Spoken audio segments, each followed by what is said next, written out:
I don't know if you've noticed, but we're back again. There we go. Here we are. Slight technical problem. Yep, sorry.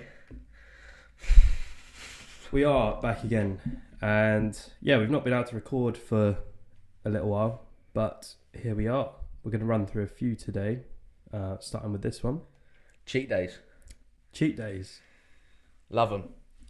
Personally. What is a cheat day? Don't promote it, but I love it. What, cheat days what's probably cheat being day? in a calorie surplus of maybe not the most nutritious food types. For example, we had a McDonald's breakfast to start the day. We did. Probably followed by a McDonald's lunch. And McDonald's for tea Maybe. with a Subway in between. It depends how the day goes. And That would be a prime example of a cheat day. Maybe one that you shouldn't try at home. But we're trained professionals, we are. so we can afford to do this. Yeah. So actually, tell a lie. I can't anymore. that was a joke. We're not actually going to smash But we are trained professionals. McDonald's all day, but we are. Oh, you've already had one. Yeah, 4 more to go. So yeah, cheat day is essentially when people decide that they can just have a blowout for a day, and which is absolutely yeah, exactly. fine. Which before we start, it's not a bad thing. People who think it's not going to hinder your progress if you have like one cheat day. No, It is fine. We want to clarify that. People go crazy thinking it's when you start having 2, 3, 4 cheat days, then it's going to hinder. Not even. It's just going to hinder the consistency. It's not like you're going to put a stone on. yeah. Well, I think the term cheat day just implies that you can just go all out and just literally. Eat It doesn't whatever mean you want. can have 5,000 calories of donuts No, because that's no good. no. I think I like to call it a refeed, basically. Because... Oh yeah, of course you do. It's because you do it too much. You fucker. No, I think a refeed is good because you still got a calorie target. Yeah. That might just be higher for the day. It just gives you a little bit more flexibility with what you can eat. And like we said, if you have a blowout for a day, it changes nothing. It really doesn't. The problem then leads to if you feel the need to have more blowouts, that is then telling me that your calorie deficit or the current diet that you're following is maybe not optimal for you. Yeah, it's too restrictive. You're very, You're getting cravings, yeah. which basically means you need to just sort that diet out, not worry about having a naughty diet in the future. Yeah. So flexible eating, if it fits your macros. Yeah, of course. Tracking your food. And I'm not saying that you've got to do this all the time, because I think for a lot of people they think, oh, what, I've literally got to like weigh my food all the time. Yeah. And I'm like, I think it's good to do it. I think it's good to go through a phase where you do incorporate that. It's like a discipline phase though, isn't it? It's a discipline phase, yeah. But it also teaches you about portion control as well. Yeah. Because, for example, you might make a meal that you would typically have, but now I'm getting you to weigh everything out within a certain calorie target. And you might think, oh, that's quite a bit less than I would normally eat. And then you become a lot more aware of portions and actually how you were over consuming previously, even though you're eating maybe the same thing. Yeah, exactly. It is the main thing about the cheat day for me it is the calorie surplus, but it's like the food type as well. Like you said, when people have a cheat day, that doesn't mean you can then just have loads of fatty foods and then it'd be all right. Your body's not going to agree or utilise everything that you're going to give it that day. Like, for instance, if you have 4 McDonald's in a day, you're going to feel horrid the next day. That's why you felt like shit last week. No. Don't do me like that. Sorry. I had 3 McDonald's. So shush. Yeah, that was yesterday. Behave. Right. After a big 5-0 win. Up the fucking Linnets. 5-0. Easy. Yeah. Yeah. Yeah, so I think if you are thinking of, you're on a restrictive diet, you need a cheat day, don't think of it as a cheat day. I think if you are sufficiently tracking your macros and you're aware of your current calorie intake, then you can afford to increase the amount of calories that you're eating every so often. Oh, for sure, yeah. You know, you don't think of it as a cheat day because again, it just creates that negative I think, relationship with food, thinking that you shouldn't be having certain things. Don't think, that's I the can't thing. have this. No, you can. It's There's- just everything needs to be balanced. If you like look it up and research it, and like there's recipe books that you can buy, there's actually no need for a cheat day. People who have cheat days are the people who just have like the chicken, rice, and broccoli. Yeah. But you don't. It's the food types now. You can have a lean burger and chips. You cook it in the air fryer. You have low calorie bread, low calorie cheese.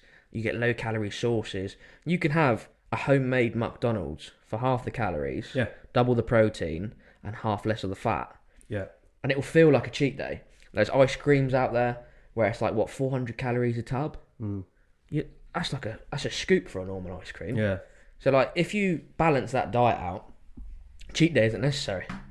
No, It really isn't. No, There's it's so not. one of my clients has gone and bought a really good, it's like an online cookbook, and he brings like fast food to health. That's how he does it. And I've looked at it and it's really good. So he does like, I don't know if you've ever been to Seven Bone in Bournemouth, but they do No. like really dirty burgers. And he's made his own, macros filled out and everything, and they're fantastic for you. My client's been having them, losing weight, enjoying it, yeah, and he doesn't feel like he's eating the same things. Yeah. But in his head, he's thinking, oh, I'm having burger and chips tonight, lovely. Yeah. Next exactly day, that. he had a pizza, yeah, homemade, macronutrients out. It was fantastic. It came up to about 500 calories, which in the grand scheme, if you think of Domino's pizza, you're looking at about 2,300 to 2,500 for what, a medium? Well, They're it's silly. It's not even just a pizza. Have a look at how many calories are in that big garlic No, dip don't. at Domino's. You will be disgusted. Horrid, isn't it? It's like, Yeah. isn't it like 1,000? Yeah, it's like What are they- 1,000. What are they putting in it? I reckon they just get Jamie Oliver on the scene. It's like, Jamie, do you mind just pouring 2 litres of olive oil in these tubs? That's madness, isn't it? A little bit of oil. So the concept of cheat days is, if you feel like you probably need them more often than not, it could suggest that the diet you're doing isn't sustainable for what you're doing, or your body type. Yeah, essentially what's happening is where you're going into an extreme deficit, you're placing your body under an extreme amount of stress. Your body's then basically saying, I need to eat. So you get those, usually due to low fiber intake as well. Mm-hmm. You then start to get those carbohydrate cravings. So it's completely normal, but it's not necessarily a good thing, because where carbohydrates are metabolized much quicker as well, you eat, you burn, you eat, it's not going to fill you up Yeah, of course. until the point where you've already consumed an extra 1,500 calories or something ridiculous, because if you're craving those high carb foods like the donuts, the Twinkies, or whatever it is. Twinkies. Have you ever had a Twinkie? I've had a Twinkie, yeah, they're alright. Do you know how much sugar's in a Twinkie? No. About 33 grams, 33 grams just in one. Behave, is Yeah, it? disgusting, mate. I'd expect more than that. What about 100 grams that day then of sugar? Shit. That was only in your tea. Yeah. I think one thing I want to be able to do as well is, once we post a bit more consistently, is I actually quite enjoy doing a bit of cooking, and I think we're going to try and do some. Oh, I think we should do a cooking show. To be honest, We're going to have a cook-off, aren't we? we're gonna have Didn't a you cook used to be a chef, or were you? back in the day. Yeah? Back in the Yeah, day, what started happened? as a KP, Yeah? as they all do, as all great chefs do. Mm-hmm. Then went to desserts, starters. Before you know it, it's running the kitchen. Yeah? Yeah, easy as that. Easy stuff. Yeah? I don't know what chefs cry about. Tough graft, was it? Tough graft, horrible. Yeah, so you should write a cookbook or something. Cookbook, autobiography is probably going to come out soon as well. Yeah, F50. Yeah, I'm just going to buy. I'll I'm just- just going to buy the G wagon I'll first. just take some of the credit, Oh, of course. Yeah. Yeah, of course. You do all the work, Yeah, and then... but I think if we do some cooking videos, I'm not going to show you how to cook, because that's just ridiculous. I'm not a chef by any means. However, I know what to cook, how to cook it, and make it easier for everyone. Because a lot of things, people cheat as well on their cheat with a diet, because People cheat on their cheat days. yeah, which is dirty, by the Disgusting. way. If you cheat on a cheat day, get out. Get out. Straight in the sea. It's the fact, because it's easy. And this is why a lot of people have cheat days. You can go to McDonald's, you can stay in your car and get your dinner, instead of you getting off your arse into the kitchen and cooking. So it's finding the balance between, yeah, look, you've always got to get off your ass and go and do something. But that's why I recommend anyone buying an air fryer. Oh, Say, air fryers, yeah. unreal. You can do anything in there: fish, meat, like carbs, proteins. It doesn't matter. Anything, yeah. And it tastes incredible. Yeah, air fryers are so It's good. changed my concept of dieting Yeah. for sure. And like I said, it's made me feel like I can eat naughtier things with, well, more reward, if anything. Yeah, which is you're nice. Using a lot less oil. Yeah. You know, like I said in a previous video with regards to your calorie intake, looking at it more so over the week than a day. Yeah. If you're reducing that amount of fat just through removing olive oil and cooking things in a slightly healthier way, that can be enough in itself to put of course you it can. into a deficit. Yeah. You know, people think that you've got to go extreme, but if you take these small steps, literally getting an air fryer, little things like that, walking an extra 10 minutes a day, that could be enough to put some people into a deficit and start to lose weight more efficiently. So if anyone's listening to this, get an air fryer. Oh yeah, 100%. It's so worth it. And also, I'd like to point out that if there are any companies that sell air fryers, run it up. Sponsor me. Sponsor me. Sponsor us. Yeah, exactly. We'll push your air fryers for you, don't worry. To our 41 subscribers. Yeah, exactly. 41 coming on 4,000. Yeah. Yeah, you know how it is. No, but that is something that I would seriously consider.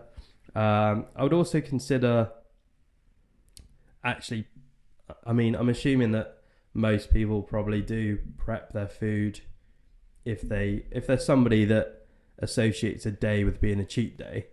I'm assuming that in the week they are someone that eats chicken, rice and broccoli. Yeah.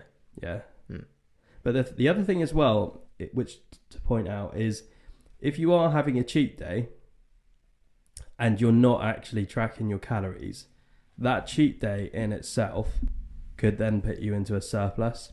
Because again, referring back to that weekly intake, exactly. If you are not aware of how many calories you're consuming, that includes liquid calories as well. So a lot of people don't count those, like sweet coffees, things like that. Yeah, they're almost empty calories as well. Yeah.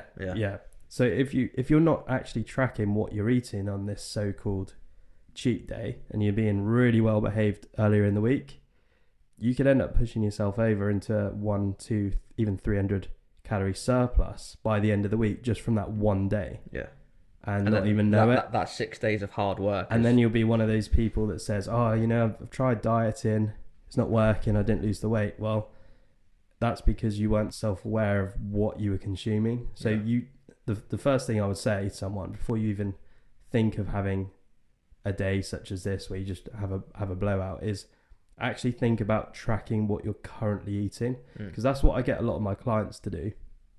So before I even give them a bit of guidance in relation to where might be the optimal kind of macronutrient intake with regards to their protein, carbs, fat, etc., I like to see what they're currently consuming. Yeah. So I'll get them to just track for a couple of weeks what they're doing, and then 90% of the time they come to me after that 2 weeks and they say, oh, didn't realise how many calories were in this coffee or in that meal. I thought that was healthy. And then you start to actually become more aware of certain things, and that in the long term can help you. So just going back to the tracking food, it is something that you don't have to do it. It's not all the time, but it assists. But I would recommend doing it for a certain period, even if it's a month, 2 months, whatever. Even if it helps you figure out a habit that needs stopping. And like you said, back to like the air fryer kind of thing, it's like you reducing those like oily fats, just that alone can be enough for some people. Yeah. So you might be able to identify what you might need to take out just by tracking your food for 2-3 weeks. Yeah. Really. And then the cheat days might be more inconsistent, which in the grand scheme of things is better. Yeah. Because you're having a more balanced diet, so you don't feel the need or the craving to have that cheat day. Yeah.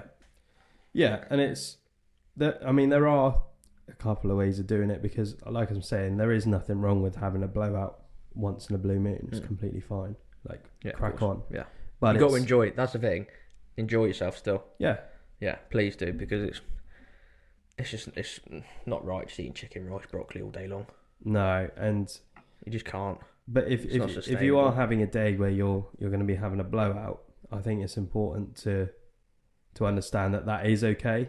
and then get back to, your tracking, get back to your routine. Yeah. Because I think a lot of people have a blowout. They think, oh, I've ruined my diet now. I may as well carry on eating what I'm eating here. And then it just spirals out of control and they end up putting the weight back on. That's the thing, isn't it? So, cheat days, should you have them, I would like to push the idea of it being called a refeed, providing that you're actually tracking your macronutrients. Yeah. So become aware of what you're consuming. We're not telling you guys not to do it. Like, you can do what you want, but the difference of not doing it and having that, like the refuel of the correct food types or that balanced diet, might ensure that you don't need that cheat day. Yeah. That's the aim. So what we're trying to get across here is that we don't want you to feel that you need a cheat day. No. You shouldn't want one, shouldn't need one, because what you're doing already is perfect. That's what we want to try and get at. Yeah. You can eat flexibly, still enjoy foods, still Perfect. lose weight, still progress. Perfect. Simple as On that. to the next one. See you later.